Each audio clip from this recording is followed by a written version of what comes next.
Hi, I'm Judi from JudiKins.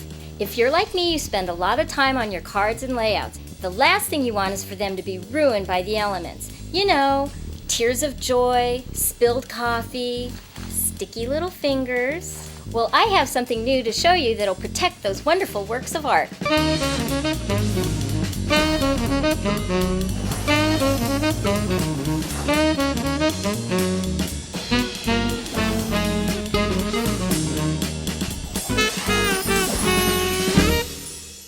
To protect your works of art, I'm using microglaze. First, as a way to waterproof your paper projects, and then I have some creative uses too. Microglaze is a paste wax and it spreads easily on your paper. I found that if you have an inkjet print that's fresh out of the printer, it can smudge if it gets wet. If I spread a little microglaze on the top half of my picture here, and you see I'm spreading it with my finger, and I spritz it with water, you can see how the ink smears. On the top half of the card, the water beads up, and I could just blot that up with a paper towel, and my photo is intact. Microglaze works great on a hand-decorated or hand-calligraphied envelope.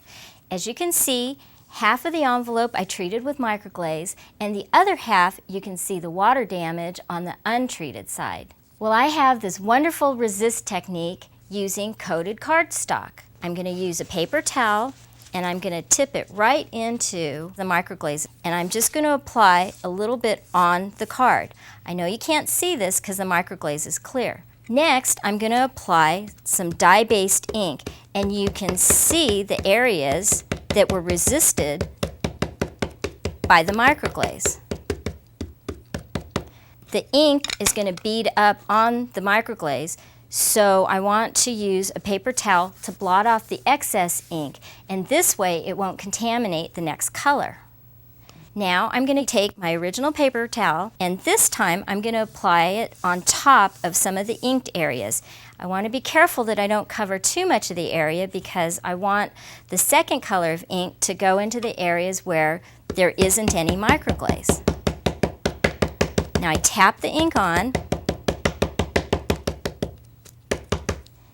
I'm going to use my paper towel and I wipe off the excess, and you can see I have this wonderful variation of colors here. You can use a third color of ink if you want to add extra depth, but after the third color, you're on your own. Because the surface of this card has wax on it, it's going to repel water-based inks. So I need to use a solvent ink like the JudiKins permanent ink. It comes in a bottle, and we like to pair it with a metal stamp pad. This helps so the ink doesn't evaporate off the pad too quickly. My ink pad has been sitting for a couple of weeks, so I need to re-ink it.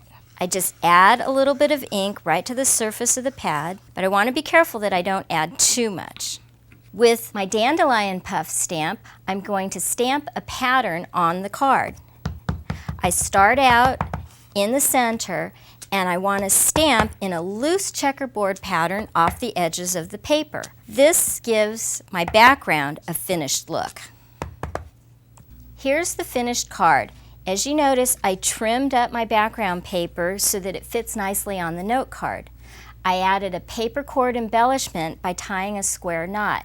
You can download the design guide for the knot instructions. Here's another resist technique where we actually use a stamp with the microglaze. I have a piece of craft foam and I'm applying microglaze to the foam.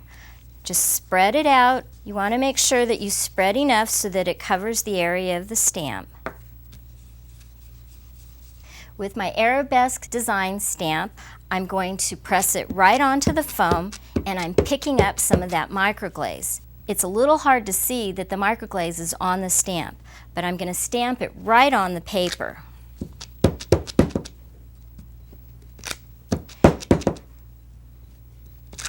I know you can't see the wax on the paper, but trust me, it's there.